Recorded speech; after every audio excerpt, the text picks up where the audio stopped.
금요일에 오신 여러분들 환영합니다. 오늘은 지난 시간 시편 3편에 이어서 시편 4편 말씀을 우리 함께 보도록 하겠습니다. 시편 3편 말씀을 통해서 연약한 우리를 받아주시는 주님의 은혜, 이것에 대해서 우리가 함께 살펴보았습니다. 그리고 시편 3편의 이 백그라운드가 아들 압살롬이 반역하고 나를 죽이려 할 때에 다윗이 쓴 시다라고 말씀을 드렸는데요. 오늘 이 시간 시편 4편을 보면서 그게 좀 이렇게 이어집니다.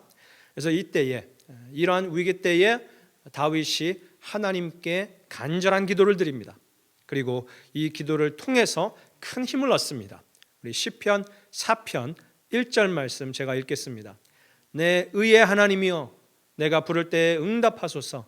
곤란 중에 나를 너그럽게 하셨사오니 나를 긍휼히 여기사 나의 기도를 들으소서.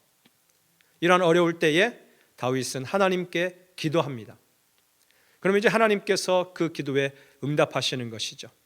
우리 한국말 개역개정 번역에 보면은 기도하니까, 하나님이여 하니까 곤란 중에 너그럽게 하셨다라고 나옵니다. 그리고 영어 성경 NIV에서도 보면 relief 해주신다, 구해주신다, 안전하게 건져내 주신다, 이렇게 하는데요.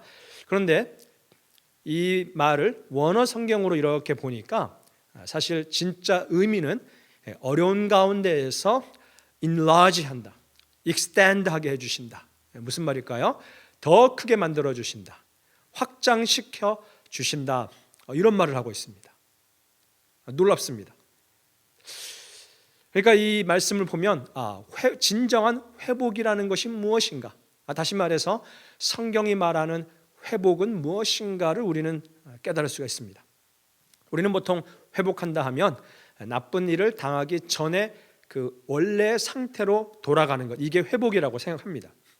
건강을 잃은 사람이 건강에 회복된다 하면 건강을 잃기 전의 상태로 돌아간다, 그걸 말하겠죠. 재산을 잃어버린 사람의 재산이 회복된다 하면 재산을 잃어버리기 그 전의 상태로 돌아가기를, 그걸 바랄 것입니다. 그렇지만 여러분, 성경이 말하는 회복은 그것과는 다릅니다. 잃어버리기 전에 그 상태 그대로 돌아가는 것, 이거 회복이다 안 합니다. 그 전보다 더 풍성해지고 더 좋아지는 것이 회복이다라고 말합니다. 여러분, 욥의 고난을 보십시오. 모든 것을 잃어버렸습니다. 아마도 욥은 어서 빨리 이전의 상태로 돌아가기를 바랬을 거예요. 그런데 성경은 말합니다.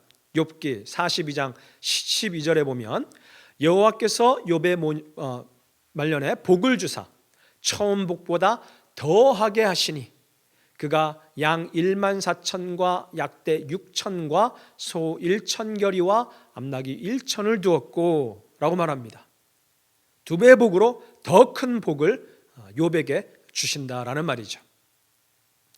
그러니까 여러분, 어려울 때 하나님께 기도하는 자를 하나님은 회복해 하시는데, 이 회복의 의미는 무엇이냐? 어려운 일을 당하기 전보다 더 크게 해주신다, 더 확장시켜 주신다, 더 큰 건강을 주신다라는 말입니다. 그러므로 여러분, 우리도 믿음으로 다윗처럼 기도하십시다. 기도하는 자의 사업장과 살림살이를 하나님은 더 크게 확장시켜 주실 줄을 믿습니다. 기도하는 자의 건강을 이전보다 더 크게 회복시켜 주실 줄을 우리 믿습니다. 자, 이제 2절을 보시죠. 기도를 통해서 다윗이 이제 힘을 얻었습니다. 그러니까 이제 다윗이 아주 담대해졌어요. 다윗은 아들 압살롬이 온다고 했을 때에 급하게 도망을 갔던 사람입니다. 그런데 하나님께 기도하자 큰 담대함을 얻게 된 것이죠. 그래서 이렇게 외치는 것이죠. 시편 4편 2절 3절 읽겠습니다. 인생들아, 어느 때까지 나의 영광을 변하여 욕되게 하며 허사를 좋아하고 괴휴를 구하겠는고. 여호와께서 자기를 위하여 경건한 자를 택하신 줄 너희가 알지어다. 내가 부를 때에 여호와께서 들으시리로다. 여러분, 여기서 보십시오. 아주 그냥 힘있게 용감하게 인생들아 라고 합니다. 이 인생들은 나를 공격해오는 압살롬과 그와 함께한 자들입니다. 그들에게 담대히 지금 다윗이 용감하게 외치는 것이죠. 두려움에 벌벌 떨었던 다윗입니다. 어떻게 다윗이 이렇게 순식간에 변할 수 있었을까요? 그 이유는 단 하나, 기도를 통해서 하나님을 만난 것이죠. 그 하나님이 나와 함께 하시는 것을 이제 믿게 되니까 두려움이 다 사라진 것입니다. 제가 어릴 때 금순이라는 조그만 강아지가 있었어요. 작은 발발이 개인데, 치와 같은 개인데, 옛날 한국에는 동네에 개들이, 똥개들이 막 길가에 돌아다녔습니다. 금순이가 거의 매일 동네 큰 개들한테 쫓겨다니고 물리고 그렇게 깨갱거리면서 집으로 돌아왔습니다. 어느 날 제가 저희 집 대문 앞에서 놀고 있는데 금순이가 빛처럼 빠르게 달려서 대문 안으로 들어오는 거예요. 보니까 어떤 큰 개한테 쫓겨서 도망갔던 것이요. 금순이를 쫓던 그 개가 집 앞 길가에 이렇게 멈췄었습니다. 그때 금순이가 대문 앞으로 다시 나오더니 크게 그냥 막 짖는 겁니다. 월왈 월왈. 자기보다 덩치가 한 3배는 더 커 보이는 그 개를 향해서 이빨을 드러내고 흐릉거리면서 막 짖는 거예요. 여러분, 이 조그만 개가 어디에서 그런 큰 힘과 용기가 생긴 걸까요? 주인이 바로 옆에 있기 때문입니다. 그때 금순이를 생각하니까 그 개가 참 잘한 것 하나 있어요. 주인은 제 옆을 절대로 떠나지 않는 겁니다. 저 한 번 이렇게 보고 또 크게 막 왈왈 짖고 또 한 번 저를 보고 제가 옆에 있나 없나를 자꾸 확인하는 거죠. 금순이는 너무 잘 알았던 겁니다. 주인이 내 옆에 없으면 나는 아무것도 아니다. 시편을 읽어보십시오.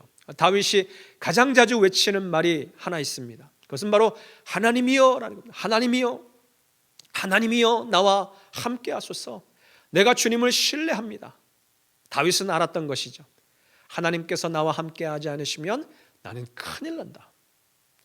그러므로 다윗이 한평생 사는 동안에 각별히 주의를 기울인 것이 있습니다. 그것은 바로 하나님의 임재였습니다. 하나님의 임재가 나를 떠나지 않게 하는 것, 그것을 위해서 온 힘을 기울이면서 살았어요. 그렇기 때문에 다윗은 죄 짓는 것을 두려워했습니다. 왜요? 죄 지으면 하나님 임재를 잃어버리니까. 그래서 4절 보십시오, 여러분. 시편 4절 상반절만 읽어드리면 너희는 떨며 범죄치 말지어다 그러죠. 압살롬과 그와 함께한 자들한테 지금 외치고 있는 겁니다. 죄의 무서움을 너무도 잘 아는 다윗의 외침입니다. 죄를 지으면 하나님 임재 잃어버린다. 하나님 임재 없는 삶은 불행한 삶이다. 하나님 없는 인생은 만족이 없는 인생임을 우리도 깊이 깨달아 알아야 하겠습니다. 여러분, 하나님 없으면 행복도 없습니다. 죄만 가득하게 됩니다. 그러므로 우리는 하나님의 임재를 그리워해야 합니다. 아니, 그분의 임재를 갈망해야 됩니다. 그래서 하나님 임재 없이는 살 수 없어, 하나님 없이는 나는 아무것도 할 수 없어 하는 이러한 거룩한 불만족, 거룩한 욕망이 우리의 마음 가운데 가득해야 한다는 것이죠. 여러분, 그런데 놀라운 사실 하나는 우리만 하나님을 바라는 것이 아니라 하나님도 우리를 바라신다는 것이죠. 우리와 함께 있기를 원하시고 우리를 갈망하시고 우리를 찾으시는 그 하나님. 어느 날 제가 찬양을 이렇게 부르다가 한 찬양에 큰 감동을 받은 적이 있습니다. What a beautiful name it is 라는 찬양인데 그 찬양의 가사가 2절에 이렇게 나오더라고요.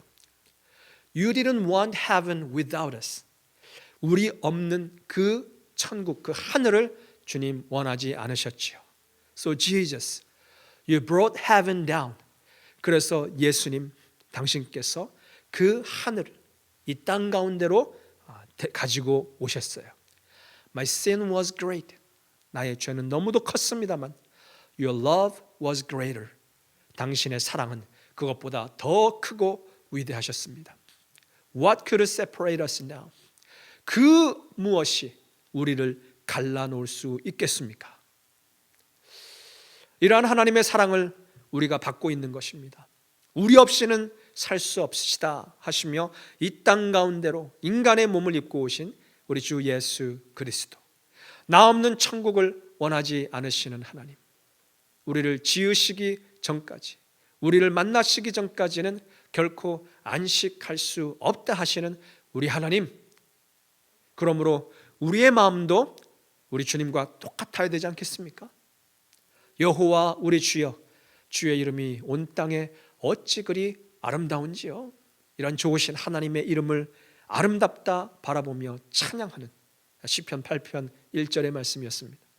사람이 무엇이간데 주께서 저를 생각하시며 인자가 무엇이간데 저를 생각하시나이까. 시편 8편 4절.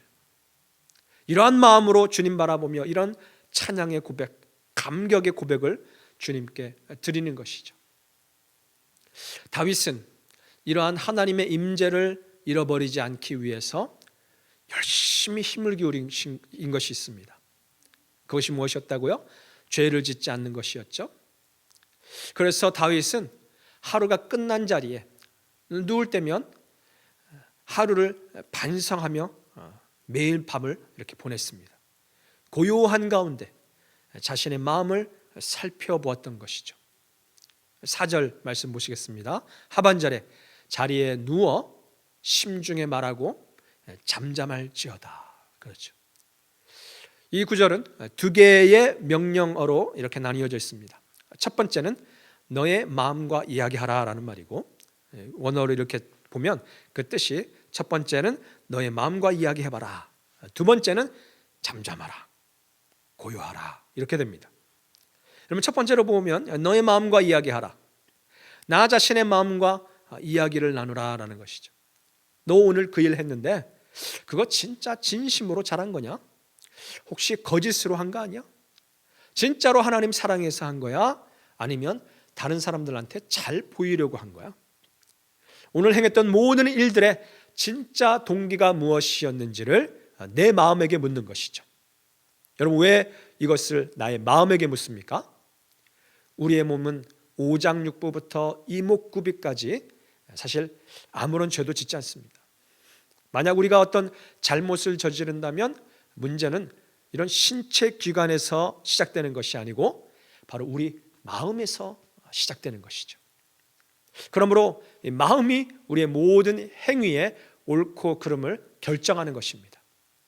아무리 좋아 보이는 일을 했다 하더라도 이 마음의 동기가 바르지 못하면 하나님 앞에서 그 일은 죄가 되는 것이에요. 그러니까 이러한 마음의 동기가 어떠했는지를 매일 밤 묻고 잘못된 것들은 고치고 새롭게 하는 삶을 살았다. 다윗이 이러한 삶을 살았다. 오늘 이러한 삶을 살라 우리에게 말하고 있는 것입니다. 두 번째 부분이 뭐였죠? 잠잠하라, 고요하라. 한자로 말하면 고요할 정입니다. 정. 그러니까 한자에는 정이라는 말과 고요할 정, 그 반대의 말이 동이라는 말이죠. 움직일 동. 정은 고요할 정, 동은 움직일 동. 예로부터 이 정, 고요하다, 이것은 생명의 근원이라고 생각했습니다. 그리고 이 동, 움직일 동은 그 생명의 근원, 그 근본을 확장하는 것이다, 이렇게 생각해 왔습니다. 생명의 근원을 새롭게 하지 않고, 근데 문제는 확장만 해나간다. 어떤 의미인지 아시겠죠? 정 없는 동만 계속된다. 결국 그것이 반복되면 그 생명을 완전히 고갈케 하는 일이 됩니다. 오늘날 우리는 눈코 뜰 새 없이 아주 바쁘게 살아가고 있습니다. 비즈니스맨은 돈을 벌기 위해서 바쁘고, 부모는 자식 때문에 바쁘고, 자식은 앞날 개척하며 나아가느라 바쁘고, 바쁘게 열심히 움직이는 것이죠. 하루의 삶이 온통 움직일 동, 이걸로 가득 차 있단 말입니다. 인생이 이렇듯 동으로만 이루어지면 결국 고갈을 경험하게 됩니다. 요즘 많이 쓰는 말 있죠? burnout. 나 번아웃 됐어. 이러한 번아웃된 상태에서, 이러한 생명의 고갈 상태에서 우리는 수많은 실수, 수많은 잘못들을 하게 되는 것이죠. 다른 사람들한테 상처를 주는 것이, 날카로워지는 것이죠. 이마에 써 있죠. 나 건드리지 마. 나 지금 폭발할 거야. 여러분, 그러므로 우리는 정하고 그리고 동해야 됩니다. 정하고 동해야 합니다. 모든 움직임을 이 시간 멈추고 새로운 생명을 다시금 충전해야 하는 것이죠. 그리고 나서 그 후에 힘을 내어서 일을 해나가는 것입니다. 그럼 결코 그 순서를 잊어버리면 안 되는 것입니다. 정하고 동하라. 예수님은 그래서 자주 뒤로 물러나셨어요. 모든 것을 내려놓고 뒤로 물러나셨습니다. 아무리 사람들의 요구가 강력하고 예수님을 필요로 한다 해도 예수님은 어느덧 모든 걸 내려놓고 뒤로 물러나셨습니다. 감람산으로 들어가셨습니다. 사람이 없는 광야로 나가셨습니다. 그곳에서 하나님을 만난 것이죠. 오늘 5절 말씀 마지막 구절인데요. 의의 제사를 드리고 여호와를 의뢰할지어다. 예배를 통해서 하나님을 만나는 것이죠. 그분으로부터 새로운 생명을 얻고 힘을 얻는 것이죠. 그리하여 더욱더 힘있게 살아나가는 것입니다. 여러분, 우리의 삶도 이와 같아야 되겠습니다. 날마다 하나님 만나고 그분으로부터 힘을 얻고 하나님의 임재를 잃어버리지 않고 날마다 담대히 모든 어려움들을 이기며 나아가는 우리 모든 성도님들 다 되시기 바랍니다. 기도하겠습니다. 하나님 감사합니다.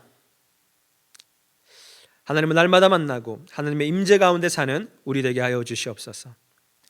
두려움 가운데 어려움 가운데 하나님을 구하고 하나님 주신 힘을 가짐으로 더욱더 담대히 이겨나갈 수 있는 매일매일의 삶을 힘있게 살 수 있는 우리 다 되게 하여 주시옵소서. 감사드리며 예수님 이름으로 기도합니다. 아멘.